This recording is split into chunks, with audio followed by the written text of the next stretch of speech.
उत्पत्ति अध्याय 32।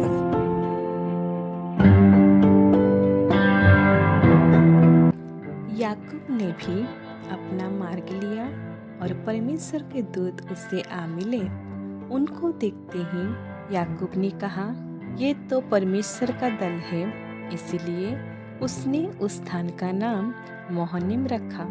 तब याकूब ने सेईर देश में अर्थात एदोम देश में अपने भाई एसाव के पास अपने आगे दूत भेज दिए और उन्हें यह आज्ञा दी, मेरे प्रभु एसाव से यूँ कहना, तेरा दास याकूब तुझसे यूँ कहता है कि मैं लाबान के यहाँ परदेसी होकर अब तक रहा और मेरे पास गाय बैल, गधे, भेड़ बकरियाँ और दास दासियाँ हैं, और मैंने अपने प्रभु के पास इसीलिए संदेश भेजा है कि तेरे अनुग्रह की दृष्टि मुझ पर हो।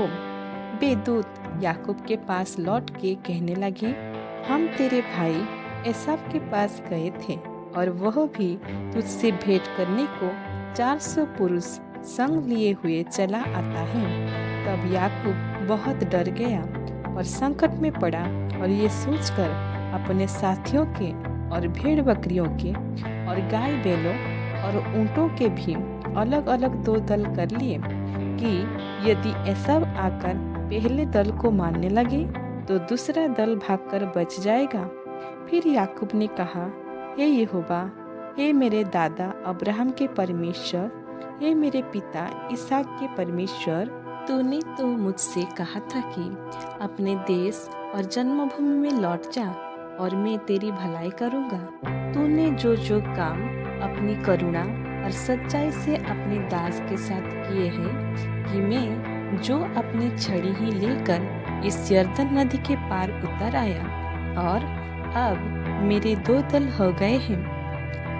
तेरे ऐसे ऐसे कामों में से मैं एक के भी योग्य तो नहीं हूँ। मेरी विनती सुनकर मुझे मेरे भाई एसाव के हाथ से बचा। मैं तो उससे डरता हूँ, कहीं ऐसा ना हो कि वो आकर मुझे और मेरे माँ समेत लड़कों को भी मार डाले।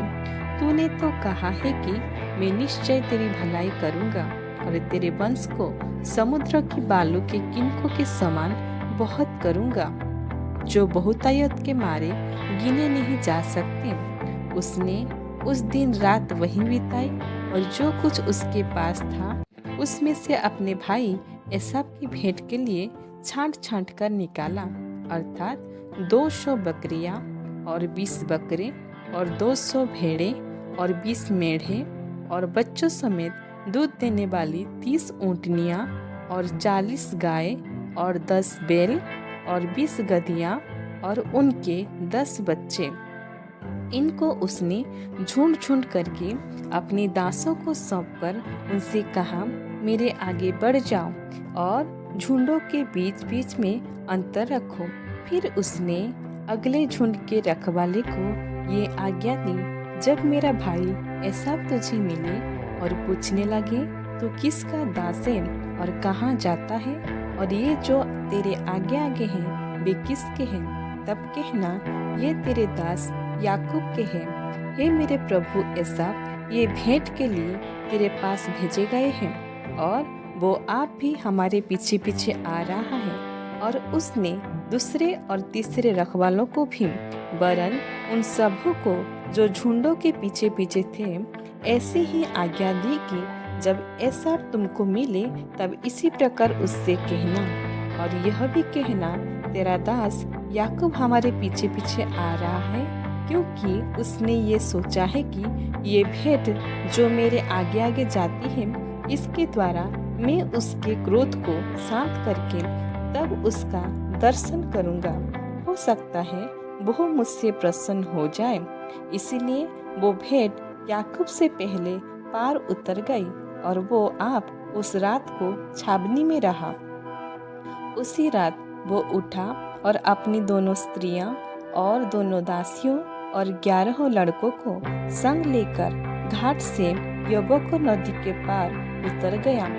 उसने उन्हें उस नदी के पार उतर दिया, वरन अपना सब कुछ पार उतर दिया, और याकूब आप अकेला रह गया, तब कोई पुरुष आकर पाँव फटने तक उससे मल्लयुद्ध करता रहा। जब उसने देखा कि मैं याकूब पर प्रबल नहीं होता, तब उसकी जांघ के नस को छुआ और याकूब की जांघ की नस उससे मल्लयुद्ध करते ही करते चढ़ गई। तब उसने कहा, मुझे जाने दे, क्योंकि भोर होने वाला है। याकूब ने कहा, जब तक तू मुझे आशीर्वाद ना दे, तब तक मैं तुझे जाने ना दूंगा। और उसने याकूब से पूछा, तेरा नाम क्या है? उसने कहा, याकूब। उसने कहा, तेरा नाम अब याकूब नहीं परंतु इस्राएल होगा, क्योंकि तू परमेश्वर से और मनुष्य से भी युद्ध करके प्रबल हुआ है। याकूब ने कहा, मैं विनती करता हूँ, मुझे अपना नाम बता। उसने कहा, तू मेरा नाम क्यों पूछता है? तब उसने उसको वही आशीर्वाद दिया। तब याकूब ने ये कहकर उस स्थान का नाम पनीएल रखा, परमेश्वर को आमने सामने देखने पर भी मेरा प्राण बच गया है। पनीएल के पास से चलते चलते सूर्य उदय हो गया और वो जांघ से लंगड़ता था। इस्राएली जो पशुओं की जांघ को जोड़ वाले जंघानस को आज के दिन तक नहीं खाते। इसका कारण यही है कि उस पुरुष ने याकूब की जांघ के जोड़ में जंघानस को छुआ था। ईश्वर इस वचन से हम सभी को आशीष दे। आमीन। अगर आप लोगों को मेरा ये ऑडियो वीडियो अच्छा लगा होगा तो प्रभु की महिमा के लिए एक like, share, comment and subscribe जरूर कीजिए। Thank you.